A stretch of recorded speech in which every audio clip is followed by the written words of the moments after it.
নমস্কার বন্ধুরা, আমি আবার একটা নতুন ভিডিও নিয়ে চলে আসলাম। তো তোমরা সবাই কেমন আছো? আমি সমস্ত সংসারের সকাল থেকে সব কাজ সেরে এখন তোমাদের সঙ্গে কথা বলতে চলে এলাম। আর সংসারটাকে খুব মন দিয়ে ভালোবাসি বলেই সংসারের সমস্ত কাজ আমি হাসি মুখে করে যেতে পারছি। তো আমার সঙ্গে থাকো আর আমি কি করি দেখো তোমরা। কোনো সময় কাজের চাপে মনটা যখন খারাপ লাগে তখন কোনো কাজ করতে ইচ্ছে করে না। তারপরেও আবার ভাবি যে কাজ না করলে খাবো কি, আমার কাজটা তো আমাকেই করতে হবে। যে কাজটা ফেলে রাখবো সেটা ওইভাবেই থাকবে, করে দেওয়ার লোক নেই। সেই জন্য মনটা খারাপ থাকলেও পরে আবার মন ভালো করে নিয়ে সেই কাজটা করে নিই। তো কাজ তো করতেই হবে বেঁচে থাকা পর্যন্ত। যতদিন বেঁচে থাকবো ততদিন তো কাজ থাকবেই। তার মাঝেও ওই মাঝখানে তোমাদের সঙ্গে একটু সময় বের করে কিছু কথা বলি, এইটাই আমার ভালো লাগার জায়গা।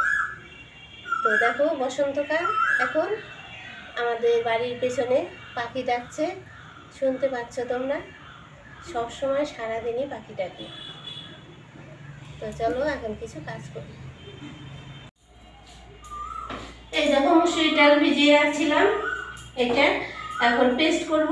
আর সঙ্গে পেঁয়াজ আর এই যে লঙ্কা, এই লঙ্কা পেঁয়াজও পেস্ট করব, করে একসঙ্গে এটাকে পেস্ট করে তারপর পকোড়া ভাজবো।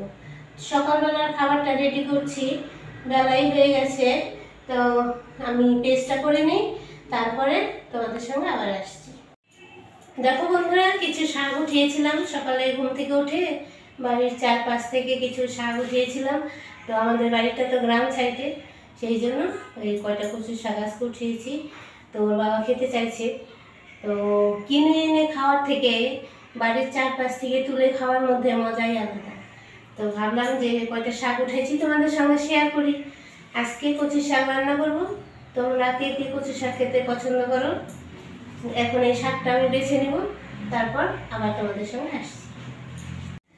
এই দেখো কচুর শাক রান্না হয়ে গেছে। আর হচ্ছে এই যে পকোড়া ভেজে নিলাম। পকোড়া ভাজতে একটু টাইম বেশি লাগলো। তো এর মধ্যে আরও কিছু জিনিস দেওয়া আছে, এই জন্য এত সুন্দর হয়েছে। সকালের খাবারটা দেই। খাওয়া দাওয়া শেষ হয়ে গেল, এখন কলে পারে চলে আসলাম। কিছু কাপড় চোপড় ধুয়ে দেবো, বাসন আছে, বাসন বেরিয়েছে, বাসন দেবো। আর তাহলে আমি আমার কাজটা কমপ্লিট করি। তোমরা আমার সঙ্গে থাকো, ভিডিওটা দেখো, আবার দেখা হবে কালকে।